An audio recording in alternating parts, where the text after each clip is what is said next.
All right, so I play that just to make everybody to calm down and to make sure that everybody relax. Good morning, good afternoon, good evening at home, viewers at home. We are so excited to welcome you once again to your popular show, Keyna Health Show. I think I need to go wear my gym. I need to go change my dress also because today we're going to be talking about diet. We're going to be talking about exercise. So I hope you guys are ready. So I'm not alone. Once again, I'm so excited. Let me bring in our nutritionist, the best nutritionist in town, to introduce herself, even as she welcome our viewers. Over to you, Miss Udoka. Hello, I'm a registered dietitian with a master's in clinical nutrition. Thank you for having me on the show.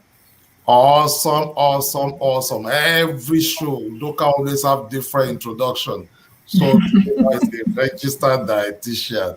Okay, before I bring in our special guest, let my co-host, Mr. Alex, introduce himself.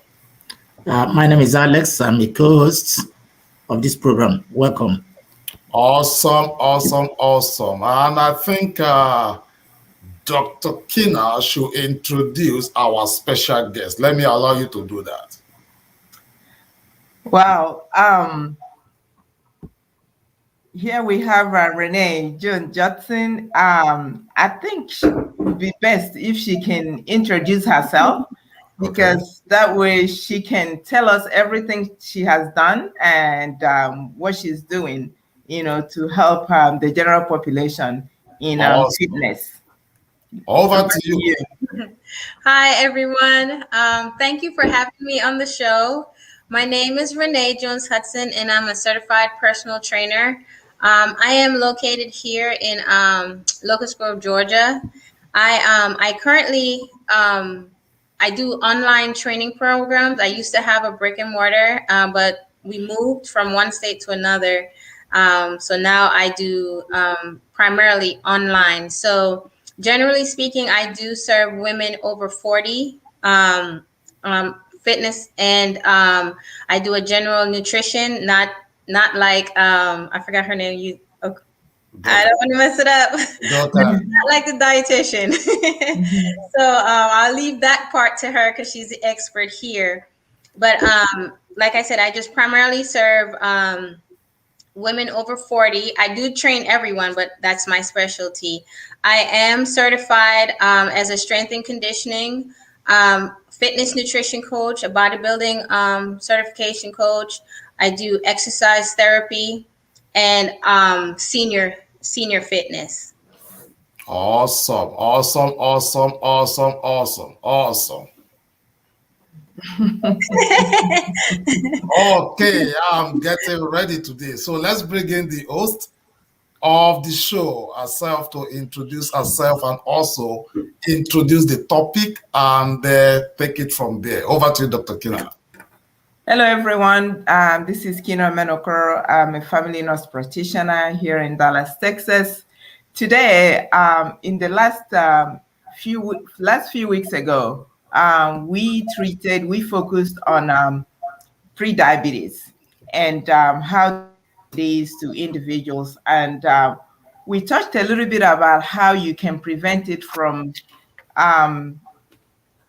blowing up into full blown diabetes, and how you can keep healthy.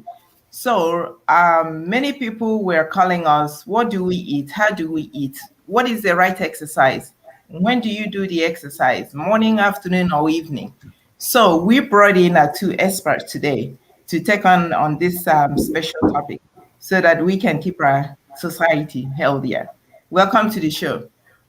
Awesome, awesome, awesome. Who is ready? Over to you, Mr. Alex. Get the ball rolling. Okay, Udok, I want to kick off with you. Like Dr. Keyna said, people are saying, what do we eat? What do we drink?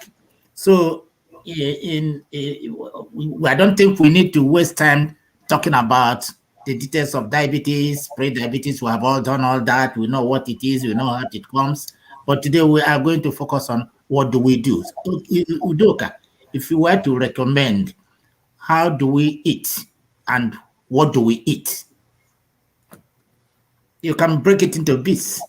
Yes, it's always complicated because what you eat and how you eat depends on your lifestyle. So it's hard to just recommend one type of diet because some people have found success reversing prediabetes going on a vegan diet.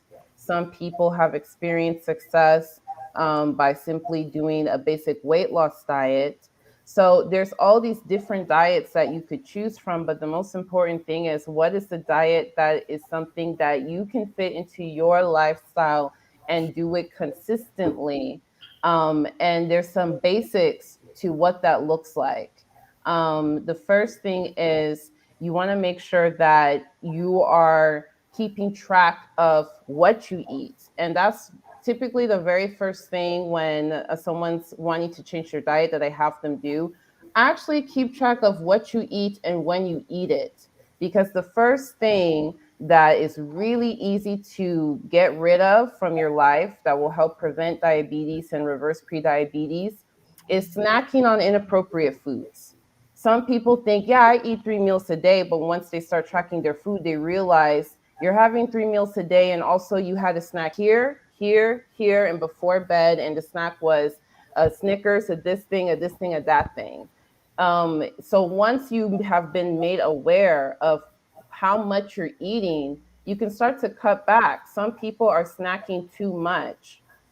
The other thing is some people are drinking their sugars and their calories. What I mean by this is sometimes maybe you'll wake up and you'll have a tea or a coffee, but you're adding sugar into that coffee. And then for lunch, you had some soda, and then you're drinking these calories, which are not needed, and they're added sugars, which do not help with prediabetes. So my first tip is essentially what I'm saying is eliminate excess unnecessary added sugars that come in the form of drinks and snacks. And you can catch yourself if you start tracking what you eat and when you eat. It makes it very easy to start eliminating those things from your life. So that's the first tip.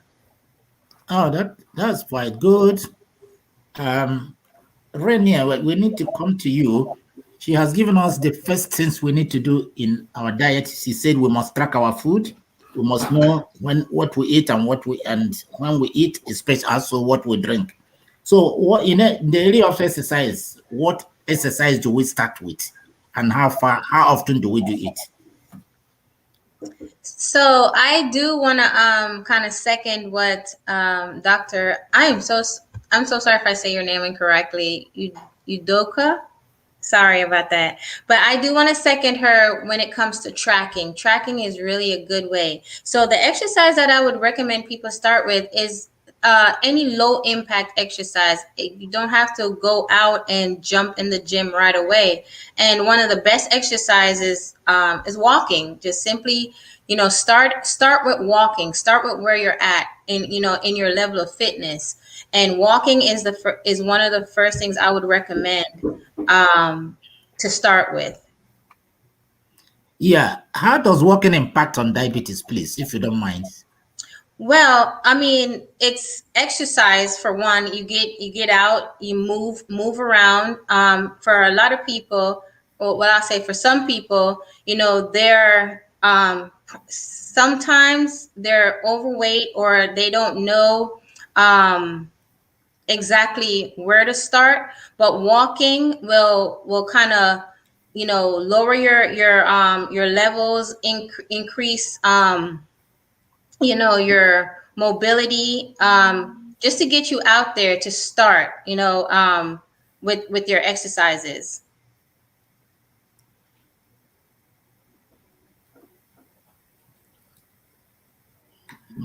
Okay. Do I continue? Yes, I mean. Okay. Udoka. Now I'm coming back to you. I'm happy you are battle ready. Now you have told us how to track the food, and know how often we eat, what we eat, and when we eat. Can you be more specific now and tell us what are the best things we need to eat? What are the food we need to eat? And then what quantity? Yes. So, to be more specific, it requires getting to do a little bit of math or a little bit of Google searching, because the next thing you need to do is you need to find out actually how much food your particular body needs to eat. This is based on your current weight, how tall you are, how active you are. Do you have a job that you sit at a desk all day, or do you have a job where you're standing all day? These type of things go into consideration to figure out how much calories you need to eat in a day. And to make it easy on you, you can actually go on Google and type calculator for how much calories I need in a day, and it can help calculate that for you. Typically, like when you're reading the food labels, like for example, if you have a snack and it has the food labels here, every country has some kind of label on their food. It may, if you're in a different, if you're not in the United States, the food label will look different, but we'll have this information, and all of this information is based on the average adult needing 2,000 calories a day, but you might need less, especially if you're smaller, or especially if you're a woman, you may need less than 2,000 calories a day. Once you know how much calories you need in a day, the easiest way to make sure you're staying on track is to make sure that you're staying within that limit. I know there's people who they don't want to count calories. They want to count how much protein they're getting, or they want to count only how many fats or only how many carbs. But the universal way to make sure you're on track is counting the calories. So now that you're already in the habit of tracking your food, you've been tracking what you eat, when you eat it, you're going to start to become familiar with how many calories are in the food that I'm eating. Especially if most people are creatures of habits, meaning if you eat eggs for breakfast, you probably are eating eggs for breakfast a lot. If you eat rice for dinner, you're probably eating rice for dinner like almost every night. So you can learn by reading the food label how many calories is in these foods that I typically eat. So the more that you start tracking and looking at the food label of the food that you eat, the more familiar you can get with how many calories am I typically getting in. And if you have pre-diabetes, or you know you're trying to reverse it, you'll probably find that you're eating more than what you need. And that's when you start to figure out, okay, if I eat half of the rice I'm used to eating, I'm now within my normal limits. And you start to pay attention to, is this enough food that I'm eating? Wow, I'm actually satisfied eating half of the rice I used to eat. So the first step is becoming conscious and aware of what you're eating, figuring out how much your body needs, and then reading the nutrition labels on your food to make sure you're staying within those limits. Awesome. Before Mr. Alex continues, we have two questions that I would like us to quickly attend to. Then I have a question for you, Udoka, because when you talk about calories, eating or counting, I think I'm very interested in that. But let me postpone my question first. So let's take this one first.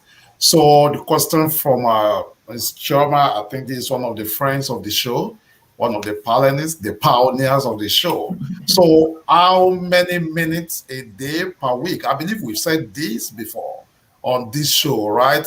Look, I think I can answer this on your behalf. I'm a very good student. 30 minutes a day times 5, 150 minutes a week. Am I correct? So do Yes, we still need to you are go more into correct. You are Okay. correct. Okay, good. Then we have the second one here. Says what cultural implications affect your diet? Okay, these are withdraw. Let you guys answer. Culture has a huge effect on your diets, because culture dictates what is your palate like, what type of foods do you like to eat. It dictates the way you prepare your food. If you're boiling your egg because that's culturally how they eat it where you're from, versus frying your egg because that's culturally how they eat it, it's different. That's different nutrients to your body and different calorie level. So culture has a lot to do with it, and I think it's very important to respect your culture. That's why I preface, before I started speaking, I prefaced it with, I can't say exactly what you need to eat. I can only provide guidelines so that you can fit it into your culture. So no matter what culture you're coming from, um, every food that you purchase, as long as you are purchasing the food, so it's different if you're like going out and hunting your food, or foraging for your food. But if you are purchasing your food, there is a nutrition label on that package, and you can use the information on that label to make sure you're staying within your daily needs. Awesome, awesome, awesome. I mean, you have some cheerleaders out there. She says, thanks, thanks, thanks, Udoka. So now, my question goes to you also, Miss Udoka. So, like, talking about rice, talking about fufu, talking about, I mean, I'm another African man, okay? So, forget about this heart. I'm from Africa. I grew up in farm, okay? So now, how do we count the calories in our fufu? Because there's no labels, okay? There's no label. Or, Mr. Alex, is there any label on the body of Oporoko and Apu and the rest? So how do we count the label? Or how do you count the calories, right? Yes, so like I said, it's different if you are getting your food because you're picking it yourself. That's different. Whereas here in the US, when you have fufu, you actually go to the store and you buy the packaged powder, and so you can read the nutrition label on the packaged powder. But if you're foraging for the food, it's going to take more research, right? Because the food doesn't come with a label. I usually use the packaged food as my basis of what it's like in nature. So, for example, if you go to the store and you buy strawberries, there will be a nutrition label on that package of strawberries. And once you know, okay, this much strawberries is 100 calories, then you know when you go out in nature, or if you grow strawberries in your backyard, you probably that same handful will be the same. So it does require research. And the easiest, simplest thing to do is to see what does the nutrition label say at the store for that amount of food, and translate it to what you have when you're picking food from nature or from your garden. Awesome, awesome. Before Mr. Alex takes over, I don't know if Dr. Keyna has a question or follow-up questions. Do you? Not on this particular topic. I would like to get Renee. I have a few follow-up questions for Renee. Okay, yeah, we will continue after this short commercial break.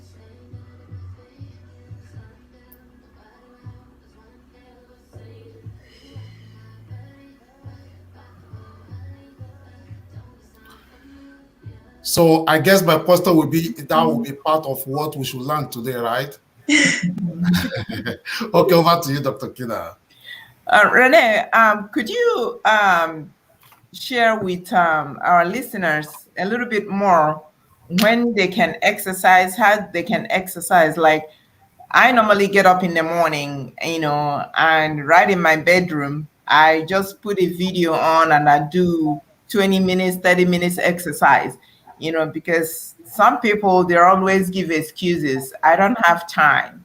The gym is closed. They come up with all kinds of excuses. Would you kind of share with people some practical ways of getting some exercise in, even when they are working in the office? Yes. So definitely for pre-diabetic and people that have diabetes, there's a thing called fasted cardio, which I wouldn't recommend for diabetics, because they need to get something in prior to working out. So for diabetics, I would recommend them working out at least 30 minutes after they've eaten. But for people in general, like I mentioned before, it's you can start where you're at, and if right now you're not at a certain level, walking is a good one. Cycling, swimming. Start with low impact exercise. Now with COVID, there are body weight exercises that you can do, and with so much access to YouTube and just online exercises. I even have a YouTube page that people can just get in there and take get just get body weight exercises from that they can do. The time issue, when it comes to your health, it's one of those things where you can prioritize work or you can prioritize your health. And with the way things are going today with COVID and everything, most of us now are paying attention to our health. So time, you can do exercise. You can even start with 10 minutes a day. If you're not, at that level, start with 10 minutes a day and increase as you go along. But start with body weight exercises, low impact exercises like walking, like I mentioned before, cycling, and doing body weight exercises. Thank you. Okay. Renee, I want to ask too. You have told us that we should start with low impact exercises. Now, if you begin with low impact exercises, over time, you move to other exercise. Which one do you consider the best, most effective form of exercise for a diabetic? Well, for a diabetic person, I wouldn't say it's the best because it's the best for everyone. You want to incorporate resistant training for everyone because it's going to help long term, with your bones and strengthening your bones and everything. So you want to it'll help with your cardiovascular respiratory what's the word I'm looking for? Functions. And but like I said, the best exercise is definitely if you're already involved with an exercise program, I wouldn't recommend you stick with cardio the entire time. You do need resistance training to help with your muscle growth, with your strengthening your muscle over time. And resistance band exercises are also a great way to start, especially if you're moving from cardio. You could move to low weights like lower weighted dumbbells or resistance bands. And what time of the day do you really recommend people should exercise? Well, are there basic good times? Are there bad times? no, I think for most people, it really depends on for what the time of day that's best for them. Because there's so many variables to the time of day that people work out. I prefer to work out in the morning because it really drives my mood for the day. And if I do work out at night, I won't go to sleep for another 2 hours. So it definitely depends on the person and how exercise affects them. So I get wired when I work out. So for me to work out at night, it'll take me a longer time to fall asleep. So I wouldn't say that there's a specific time. Just, it depends on the person and when they can fit the workout in, because I do recommend carving out time to do at least 30 minutes.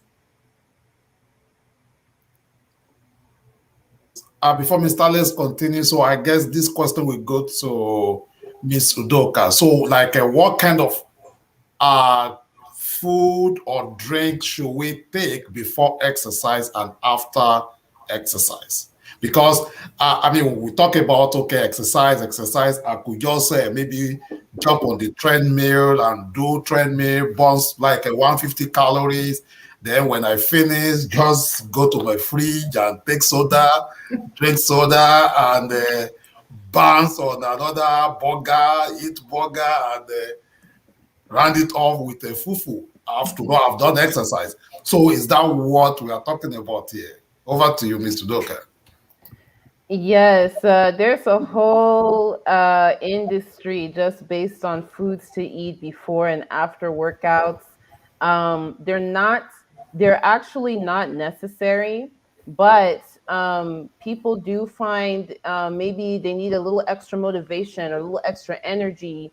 so they can get in their workout, they will take something like a pre-workout or something like that. But you could do something as simple as some people take like a little bit of black coffee or a cup of green tea to have a little bit of caffeine to get going for their workout. If you are the average person, the diet that you've been eating all day should give you enough energy to work out. So it's not necessary to eat something before you work out, but there's some people, a little bit of caffeine, like from a tea, will help give them the motivation. After the workout, that is a great time to eat because your body is receptive to energy. Your muscles are ready to suck in all the sugars and nutrients. So a good snack to have after workout, and it's also not necessary to eat after workout. If you are hungry, then of course eat after your workout. It's great to have some kind of fruit with a protein. So some people will eat banana with peanuts or banana with peanut butter on it. Something like that. Something that has some sugar like fruits, but also has protein. So I would not recommend something like a hamburger because this is what people used to do. People used to say, I'm going to eat pizza because it has all of my food groups in it. People used to take nutrition information and just totally warp it. The amount of carbs in the hamburger bun and the amount of fats in the hamburger meat will counteract the good that you just did in the gym. So a very simple snack like a fruit and nuts will be enough to replenish your glycogen stores. So you can, after your workout, you can feel like you have energy to keep going in your day, and will provide your body some nutrients to help build your muscles. So, and again, it's not even necessary. So I would only recommend to do it if you actually have hunger. All right. Yes, I have a follow-up I question. have a follow-up question too. Okay, yeah. I go before you because my question is coming to you, actually. Oh, okay. I was having a private conversation with Dr. Keyna, the host of this show, and we were talking about weight loss management, and she made mention that, okay, yeah, she would do some lab work. I said, really? I said, I've never heard of that. Then I said, because if Renee or Fudoka is going to be talking about weight loss, they might not be mentioning lab work. You say, well, maybe that we've not really dived into it. So let me allow her to speak on that then, because some people feel like, okay, and I'm speaking on behalf of the masses. I'm not an exercise guy or I'm not a dietitian, but somebody just jump on Amazon. Oh, I want to lose 20 pounds. You buy some weight loss vitamins or buy some weight loss herbal drinks or tea, and thinking that, okay, you go lose weight. Then before you know it, you are not losing weight. Instead, you are even gaining more. But then you never knew that, okay, there are some lab work that possibly needs to have been done before you embark on that journey. So let me throw that to Dr. Keyna, then you throw it to whosoever should catch it. Okay, over to you. Oh, okay. So the conversation started, a few days ago. We were just discussing weight loss management and how important it is to do some lab work to identify any health concerns like the hormonal concerns of vitamins. So there are several vitamins and nutrients that are very critical, when people are trying to lose weight. I'm going to have Udoka talk a little more on that because that's her area. So that's why, Emmanuel brought it to the show today. That way we can educate our viewers a little more because there are so many things out there that people buy for this diet pill, that diet pill. Some of them can be detrimental to their health. Udoka, over to you. Yeah, when we're talking about these weight loss aids, you have to be so careful. Again, it's another industry that people are making a lot of money just selling all different types of stuff. And you have to be careful because the new buzzword that they'll use to sell these items is that it's all natural. And people think that when something is all natural, then it can only mean positive things for your body. And that's not the case. So people are taking in all natural something that is giving them kidney stones and what have you. So when it comes to weight loss aids, there are FDA approved weight loss aids that you can get from a medical doctor, from a physician. You can get them prescribed to you. But when it comes to herbs and supplements or weight loss aids, most people don't really understand what's in them. One of the things that you'll find in a lot of these over the counter weight loss aids are laxatives, such as senna, and other things, magnesium.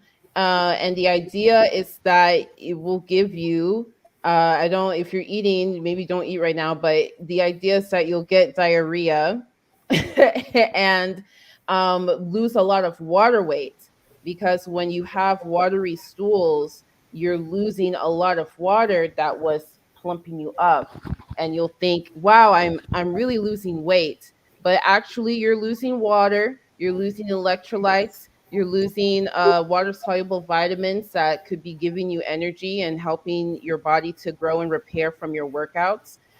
So I'm very skeptical about weight loss aids. Natural doesn't mean that it's healthy and that it's good for you. And even if you feel initially it's helping you to lose weight, it probably isn't the type of weight that you want. When we're losing weight, we're wanting to lose excess fat.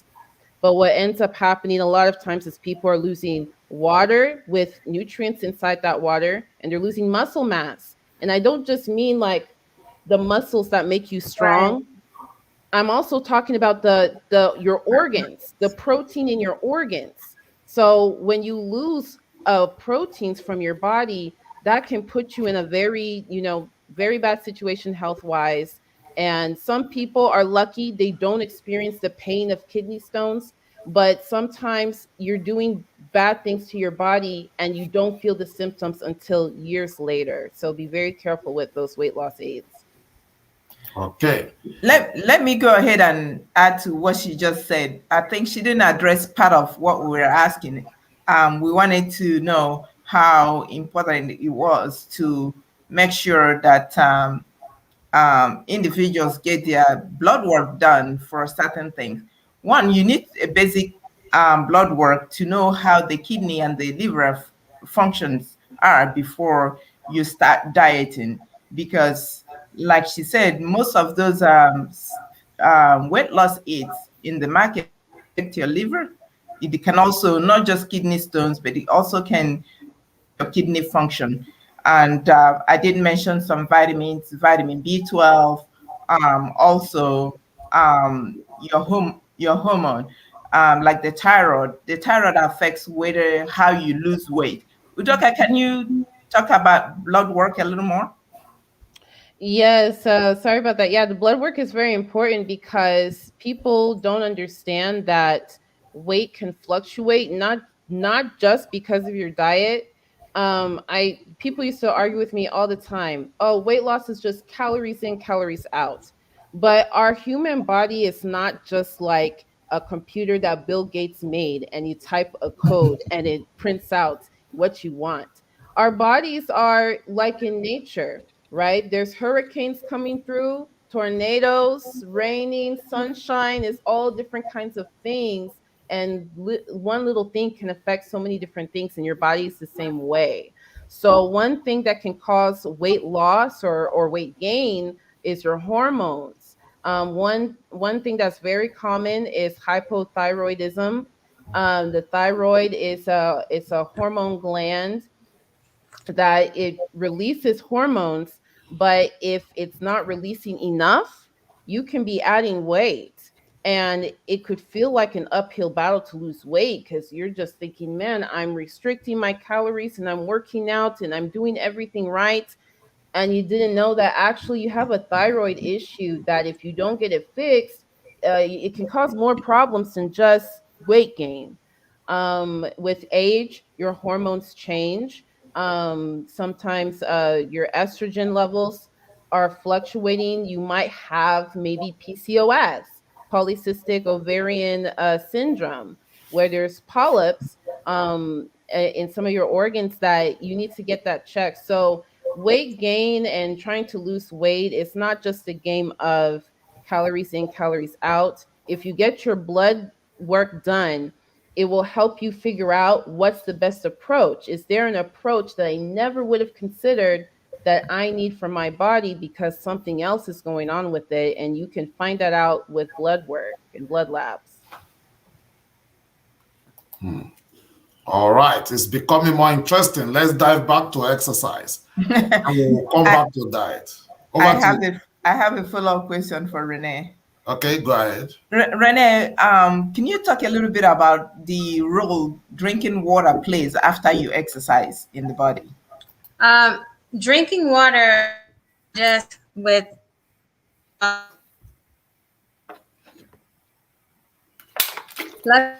toxins in your body.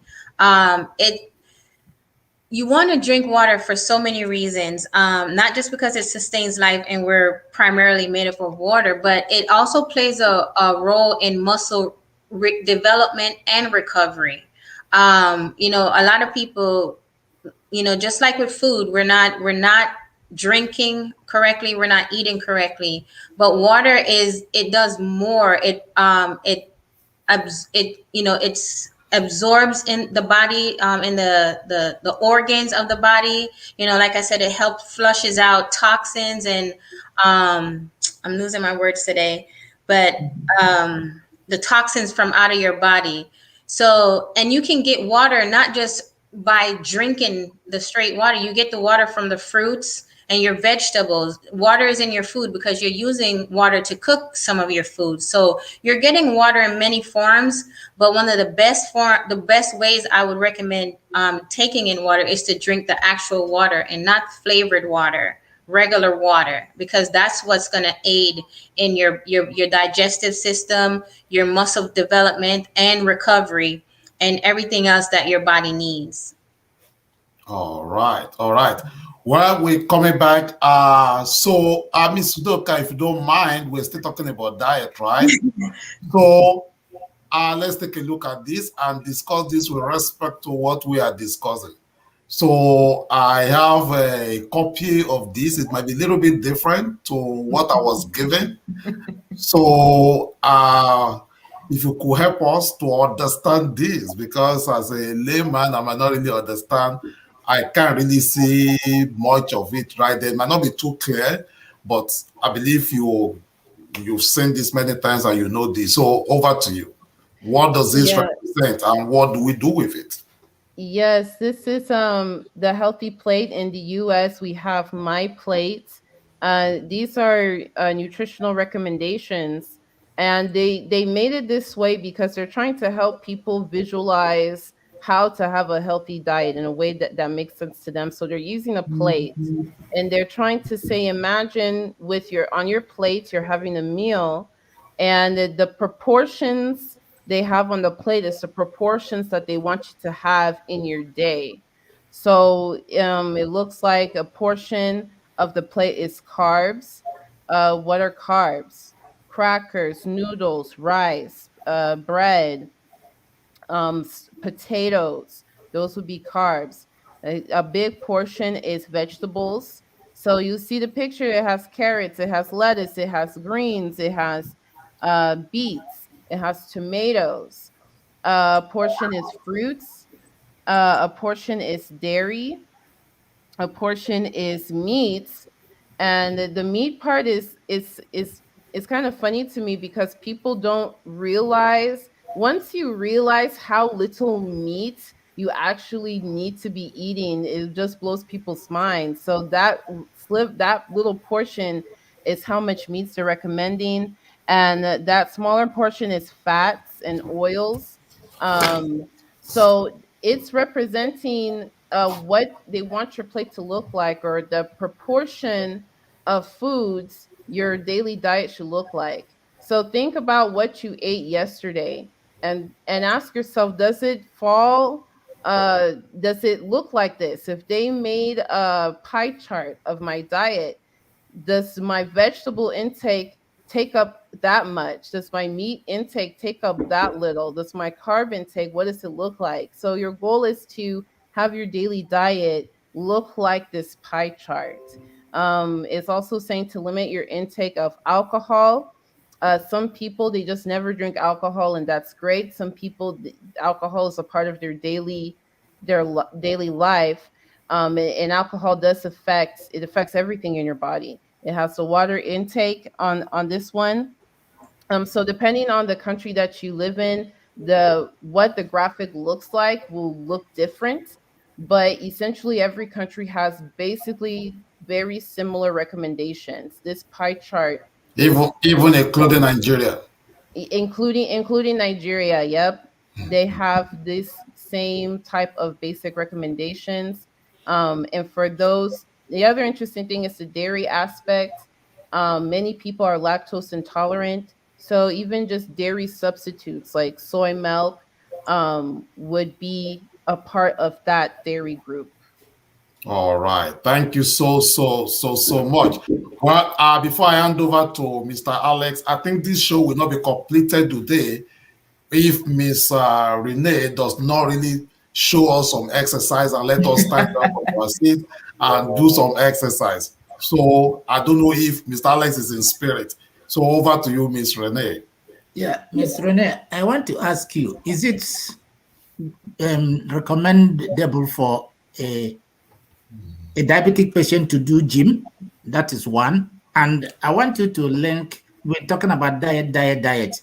So when you are normally handling your patients, how do you link exercise and food? Do you have any basic link between the two? How do you balance the two? Because you can see food has become a recurring decimal. Oh, yes. Food and diet and exercise they're like Bonnie and Clyde. I do, with my clients, I actually do a nutrition plan with them. I give them a meal plan, and I do give them I give them a recipe with the meal plan, but it's not a specified meal plan. So the recipes to the foods that they can eat, but I do give them a calorie guideline that they should stay in. Like Dr. Udoka said, she was correct when she stated that the general baseline for the nutrition is 2,000 calories. So for just general population, 2,000 calories, and that's going to have so many variables to that as well. So diet and exercise, yes, I do guide my clients through eating. You have to eat to feed the muscle. You have to eat to lose weight. You have to eat to lose weight. A lot of people think that if they starve themselves, they'll lose weight. But like she said, you're losing more than just physical muscle mass. You're losing muscles from your organs as well. So your diet affects how much you can perform in the gym, right? Because if you come to the gym and you haven't eaten, you really don't have the energy, especially if you're intermediate to an advanced fitness enthusiast. So if you're at that level, you definitely want to eat. You have to eat to lose weight, and even if someone is trying to gain weight, they'll have to eat to gain weight, but to eat the correct foods, as she mentioned. But food and exercise, for me, it goes hand in hand. Like my clients are that's a basic requirement. They have to eat. Yeah, let me just add. Very soon we'll be moving into winter, and it will be very difficult for people to go outside the gym and recreational parks to go and take exercise. So what do you advise for those who cannot get out? Is there a way they can do exercise in the house? Can you tell us what to do? Yes, you can do exercises anywhere. And with COVID, a lot of people stayed indoors. So like I was mentioning earlier, you have body weight exercises that you can start with, and those body weight exercises can also be modified. I do have a free ebook that I have with body weight exercises that I can give the viewers. I can give to the viewers. Just I'll get their emails and I'll forward it to them. But it has a degree of exercises from the beginner level to the advanced level. But you can start with push-ups, basic push-ups that you can do on your knees. You can even do those on all fours. You can walk in place. You can do jumping jacks. You can run in place. You can do air ropes, jump ropes, just with your hands moving. If you don't have a jump rope, there are so many things. You can do crunches. You can do abs. Yes, but it's not as difficult as we make it. It really isn't. There's so many exercises you can do while you're watching TV. Like I said, jog in place, walk in place, high knees in place, push-ups, sit-ups, crunches. A lot of those exercises you can do right at home. Even because throughout COVID, I trained my clients online, and some of them only had one dumbbell, some have resistance bands, and some of them didn't have anything, and we trained at home. So even going outside of your house and use your environment outside, you don't have to go far away to a park, anything, just use your home. There's so many things in your home that you can use to exercise with. Right. Udoka, I want to ask, how often can a diabetic eat in a day? And somebody was saying that the more often you eat, the better for you. So is it okay to eat as often as possible? It really depends. The dietitians go back and forth on that because when you eat frequently, it helps to give you a predictable insulin level in your body and blood sugar level. But the other problem is if you eat frequently, that's also more opportunity for you to overeat and eat excess calories and excess added sugar. So it depends on the person, and in general, we recommend that you eat 3 to 6 times a day, right? We recommend that you have three basic meals: breakfast, lunch, and dinner, and three snacks throughout the day. And if you are somebody who is just you're very disciplined and very diligent, you know how many calories you need, and you mentioned if they have diabetes, that means you understand how to be checking your sugars. You know what type of foods affect your sugars and in what ways. If you are that type of person, then eating frequently could be of benefit to you. But for most of us that we're not thinking about that stuff and we're just going to work and you just making sure that kids are doing their homework or whatever, you're for most of us who are not just super diligent about the numbers of our diet, then just eat the regular number of times. I would not recommend eating with more frequency. Yeah, Oh, one more question, Udoka. You've told us a lot of wonderful things, how we can manage diabetes, what to eat, how to, you did your calculations and everything. But you will agree with me that the common man may not understand all that calculation and all that graph. So there might be a need for once a while for you to intervene in form of assistance, in form of counseling. So if one wants to reach you and get counseling, what does it do? You can reach me at You can udokaomen@gmail.com. type it in. Oh, I can. You can type Um, it in. While you are also saying it. you can type it on the private, then I'll paste it. okay. Yeah, so udokaomen@gmail.com. It is really recommended to hire somebody to help you with these things. The issue for most people is that it costs money, and depending on the type of insurance you have, it may not be covered. So it's always good to reach out to your doctor as well. That takes your insurance, and your doctor might be able to refer you to somebody that will take your insurance. Awesome, awesome. Well, I've not forgotten my request to Miss Renee because our time is running out. I mean, she was wearing a different dress before. I said, no, I was expecting to see a fitness dress. Then she went to change. So you can't just wear this for wearing sake. So over to you. I mean, I can remove my hat and let's do some move. Oh, you said you want me to do some moves? Yes. Oh, And we need your contact too on the screen. I'm gonna put my contacts here. Okay. I just did it. Okay, so you want some moves? Okay. Let's see. All right. What do we do? I was mentioning before we can do run in place. So you can see me. So running in place will just be here, right? And then you want to do jumping jacks right here. You can walk in place, which is high knees. I can't really get low on the ground because I don't have the space. I'm in my office. Okay. Or you can also do reaches down, which is more of a warm-up move for some people.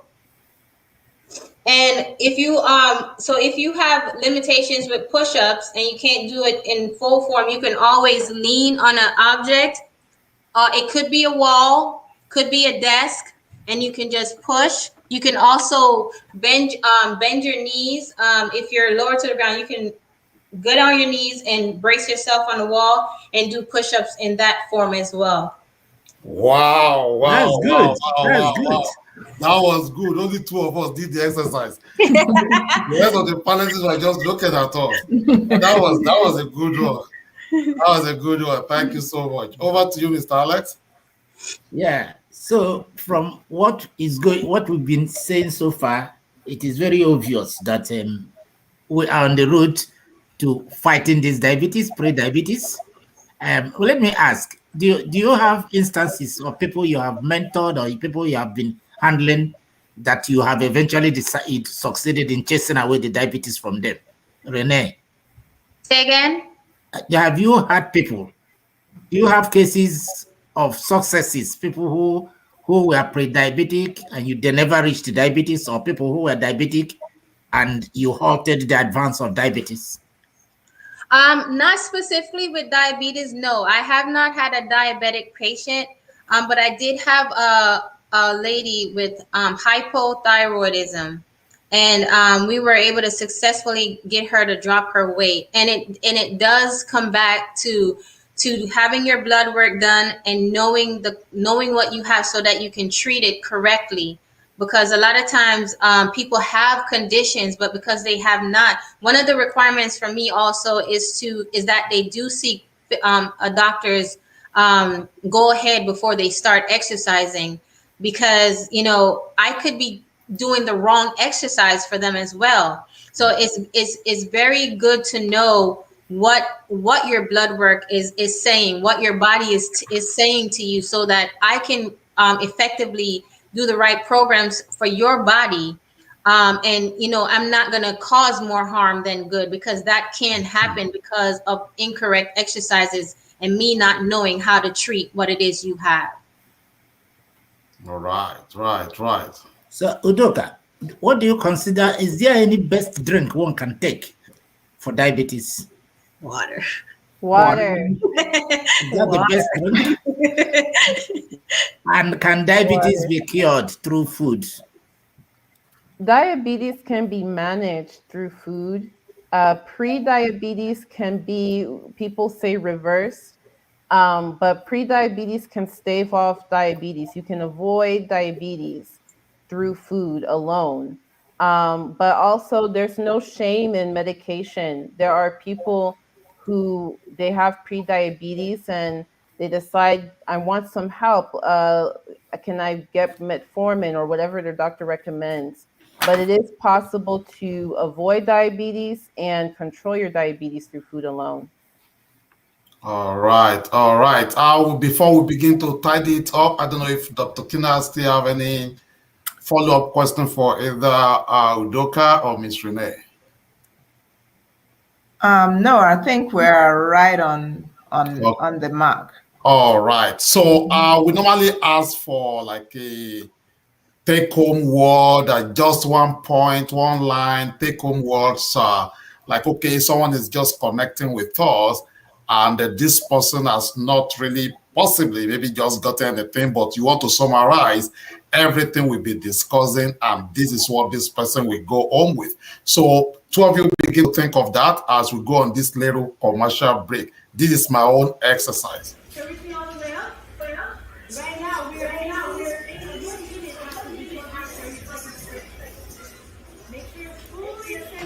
Hi, Facebook friends. This is what to do. This is how you work out. Yes, say hi. Everybody. Just like this. Yes. All right. So that is my own little way, It's just 10 minutes, 15 minutes every day.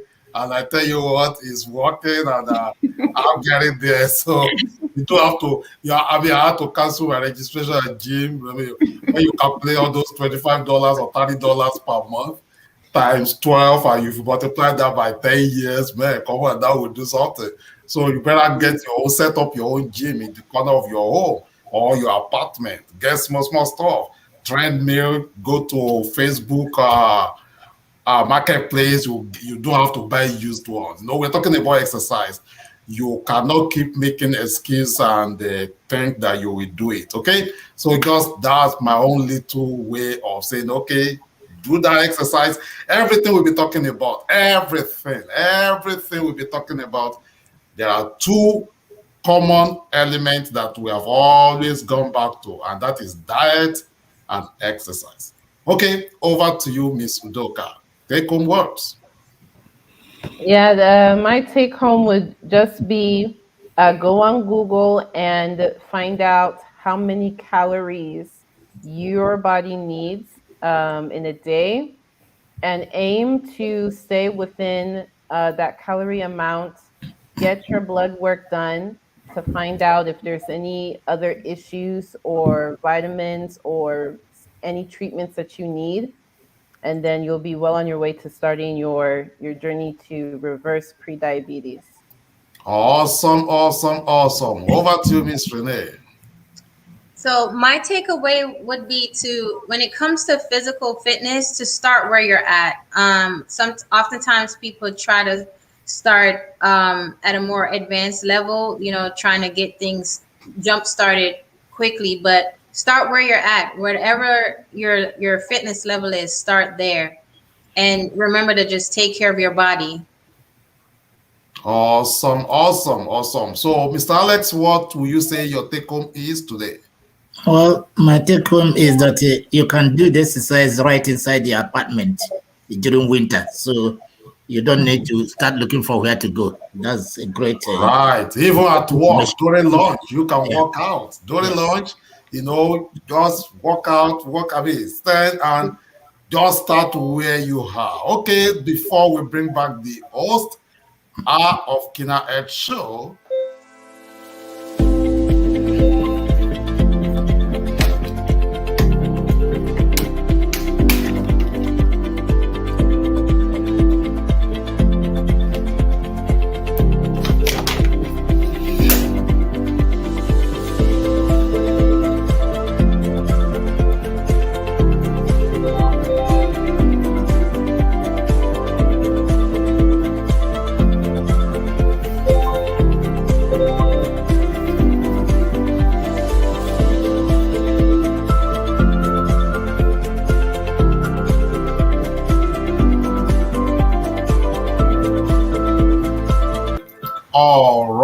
All right. It's been a pleasure co-host today's show. Over to you, Dr. Keyna. I want to thank everybody, our viewers from all over the world, our panelists, Udoka and Renee. You did an awesome job today. Emmanuel and Mr. Alex, thank you all so much. Today, we touched on a very important topic. We want to prevent a lot of pre-diabetics. And I've been in the clinic every day, Monday through Friday, and it's amazing and disturbing how many people that get their blood work done and they all have blood sugar levels that make them fall into the category of prediabetes. It is very concerning because keep increasing by the year. So the earlier we start taking charge of our own health, the better it will be for the entire society. So please eat healthy, exercise, and drink plenty of water. We'll see you on the next show. Thank you all very much.